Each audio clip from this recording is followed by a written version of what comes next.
తిరుపతి జిల్లా railway Koduru Janasena MLA ఆరవ శ్రీధర్ విషయంలో ఏం జరుగుతుందో మనం చూస్తున్నాం. ఒక ప్రభుత్వ మహిళా ఉద్యోగిని సంచలన ఆరోపణలు చేశారు ఆయన మీద. ఆమె తెలిపిన వివరాల ప్రకారం 2024 జూన్ 14 ఫేస్బుక్ ద్వారా పరిచయమైన ఎమ్మెల్యే పెళ్లి చేసుకుంటానని నమ్మించి ఏడాదిన్నర కాలంగా తనని లైంగికంగా వేధించారని, 5 సార్లు గర్భవతం చేసి అబార్షన్ చేయించారని ఆరోపించారు. అంతేకాకుండా తన భర్తకు విడాకులు ఇవ్వాలని ఒత్తిడి చేశారు. నిరాకరిస్తే తనని తన కొడుకును కూడా చంపేస్తానని బెదిరించారు అని ఆమె వాపోయారు. దీనికి సంబంధించి కొన్ని వీడియోలు, వాట్సాప్ చాట్లు ఇవన్నీ కూడా ఇంటర్నెట్లో వైరల్ అవుతున్నాయి. రీసెంట్గా కూడా ఆమె మళ్ళీ ఇంకో ప్రెస్ మీట్ పెట్టారు. అందులో మిమ్మల్ని ఆయన మీరు బెదిరిస్తున్నట్టుంది, కానీ మిమ్మల్ని ఆయన బెదిరిస్తున్నట్టు ఎక్కడా లేదు కదా అంటే, అలాంటివి కూడా ఉన్నాయి, నేను కోర్టుకి చూపిస్తాను అవన్నీ కూడా అన్నారు. ఆ మహిళ తమను బ్లాక్మెయిల్ చేస్తూ 20 కోట్లు డిమాండ్ చేసిందని ఎమ్మెల్యే తల్లి ప్రేమీలు ఇంకో పక్క ఆమె ఆరోపణలు గుప్పించారు. ఇదంతా నడుస్తూ ఉంటే జనసేన దీనికి చూపించినటువంటి రియాక్షన్ నాకు చాలా ఫన్నీగా అనిపించింది.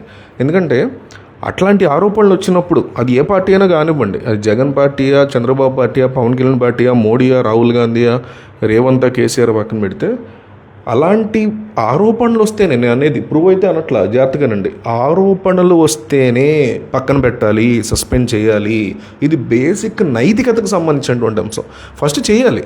లేదు దీని వెనక ఏదో కాన్స్పిరసీ ఉంది, ఎవరో కావాలని ఇరికిస్తున్నారు, మా వైసీపీ పార్టీ ఎమ్మెల్యే అమాయకుడు, మా జనసేన పార్టీ ఎమ్మెల్యే అమాయకుడు, మా టీడీపీ పార్టీ ఎమ్మెల్యే అమాయకుడు అని అన్నా సరే సస్పెండ్ చేయాల్సింది. ఇది నైతికంగా, మోరల్ ఆస్పెక్ట్లో, ఎథికల్ ఆస్పెక్ట్లో చేయాల్సిన very very very minute and very basic thing.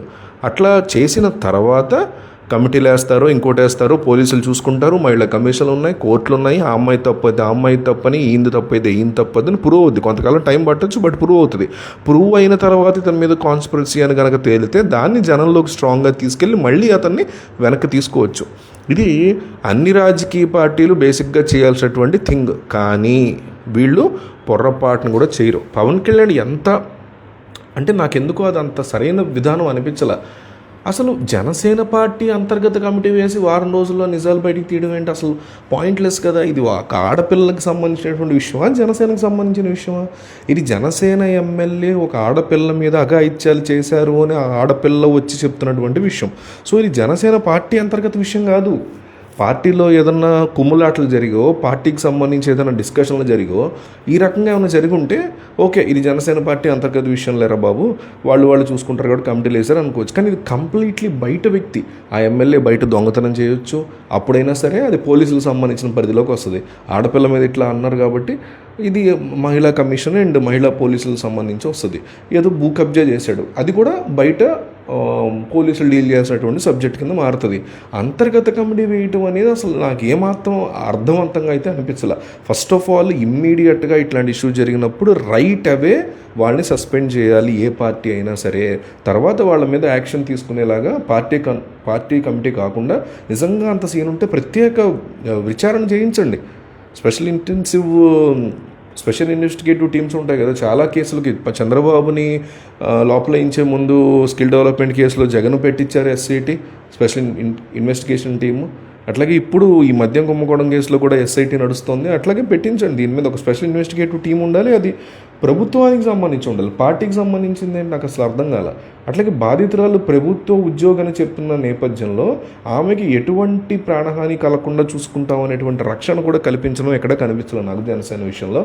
ఇది వెరీ బ్యాడ్ డెసిషన్ అనిపించింది. అయితే ఇలాంటి క్వశ్చన్స్ ఏవైతే నేను మాట్లాడుతున్నానో మనం సామాన్యులం క్వశ్చన్ చేయవచ్చు, కానీ వైసీపీకి ఏమాత్రం కూడా దీని మీద క్వశ్చన్ చేసేటువంటి అర్హత లేదు అని నేను చాలా గట్టిగా నమ్ముతా.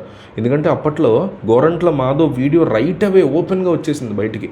మహిళ నగ్నంగా వీడియో కాల్లో మాట్లాడుతున్నట్టు కనిపించాడు ఆయన. దాని మీద కనీసం చిన్న చర్య ఇంటర్నల్ కమిటీ అన్నా వేశారు. ఇదే వరస్ట్ అంటే వాళ్ళు అది కూడా చేయకుండా మార్ఫింగ్ వీడియో అని కొట్టిపారేశారు. అంబటి రాంబాబు ఆడియో లీక్ అయింది, దాని మీద మినిమం బేసిక్ చర్యలు తీసుకోవాలి. అవంతి శ్రీనివాస్ ఫోన్ కాల్ వివాదానికి దిక్కులేదు. దువ్వాడ శ్రీనివాస్ తన భార్యని, తన కూతుర్ని వదిలేసి ఇంతంత రచ్చ చేస్తూ దివ్యల మాదిరి అనే వ్యక్తితో తిరుగుతూ నానా రచ్చ అర్ధరాత్రులు జరిగితే కూడా జగన్మోహన్ రెడ్డి ఏ రోజు ఆయన మీద చర్యలు తీసుకోలేదు. ఇక చాలా కాలం తర్వాత ఎప్పుడో చేదారిపోతుంది అనుకున్నప్పుడు ఆయన్ని పార్టీ నుంచి పక్కన పెట్టేశారు. అది వేరే కథ. అంటే అధికారంలో తాము ఉన్నప్పుడు తమ వాళ్ళు ఏ రకమైన తప్పు చేసినా వెనకేసుకు రావడానికి ఉన్నారా ఈ పవన్ కళ్యాణ్లు, ఈ చంద్రబాబులు, ఈ మోడీలు, ఈ జగన్లు, ఈ రాహుల్ గాంధీలు, ఈ రేవంత్ రెడ్డిలు, ఈ కేసీఆర్లు అని నేను అడుగుతున్నా. గతంలో తెలంగాణలో కూడా ఇట్లాంటి ఇష్యూ జరిగినట్టు గుర్తు, నాకు మీకు గుర్తుంటే కామెంట్ చేయండి. సో మీరు అనొచ్చు వైసీపీ దాంట్లో బాధితులు వచ్చి ఏమి ప్రెస్ మీట్ పెట్టలేదు కదా అని. బాధితులు వచ్చి ప్రెస్ మీట్ పెట్టినా పెట్టకపోయినా మహిళా కమిషన్లు ఉన్నవే మీరు బాధితులా, మీకేం జరిగింది, బలానా గోరంట్ల మాధవ్, బలానా ఇవాళ జరిగిన శ్రీధర్ ఎవరో, బలానా అంబట్రామాకు సంబంధించిన ఆడియోలు వీడియోలు బయటకు వచ్చినాయి, మిమ్మల్ని వాళ్ళు ఏమైనా ఇబ్బంది పెట్టారా, అసలు ఏం జరిగిందని తేల్చుకునేటువంటి అడుగన్నా ముందుకేస్తాయి ఈ మహిళా కమిషన్లో. అప్పుడు జగన్ పాలనలో అది కూడా లేదు అసలు. ఇవాళన్నా నిన్న మహిళా కమిషన్ ముందుకు వచ్చింది. నేనేది మహిళా కమిషన్ ముందుకు వచ్చింది కాబట్టి కూటమి పాలన బ్రహ్మాండం నేను అంటలా, అలాంటి పనికిమాలిన సర్టిఫికేట్లు నేను ఇవ్వను. ఎందుకంటే ఇది ప్రజలని బెస్ట్ వేలో నడిపించడానికి వెళ్ళేటువంటి ఒక రన్నింగ్ రేస్లో కొంచెం గ్యాప్తో స్లోగా పరిగెడుతున్నారు అందరూ. ఒక నత్తంత స్లోగా నడుస్తూ ఉంటారు. జగన్ కొంత తక్కువ స్పీడ్లో ఉంటే పవన్ కళ్యాణ్ కొంచెం ముందు స్పీడ్ ఉండొచ్చు. కొన్ని సందర్భాల్లో ఈయన బాగా వెనకుండా ఆయన కొంచెం ముందు ఉండొచ్చు. దాని అర్థం ఒక ఆస్పెక్ట్లో వాళ్ళు కొద్దిగా ఒక పావలా వంతో, ఒక 5 పైసలు వంతో, ఒక 10 రూపాయల వంతో బెటర్ చేశారని చెప్పేసి వాళ్ళని ఎవడో సపోర్ట్ చేస్తున్నట్టు కాదు. ఆన్ ఏ హోల్ ఏంటంటే ఈ రాజకీయ నాయకులందరూ కూడా వీళ్ళకి సంబంధించిన వాళ్ళు ఏమైనా చేస్తే దాన్ని కనీసం పట్టించుకోరు, దేకరు, దాని గురించి ఆలోచించే పరిజ్ఞానం కూడా వీళ్ళకు ఉండదు. అది నేను చెప్పదలుచుకున్నా.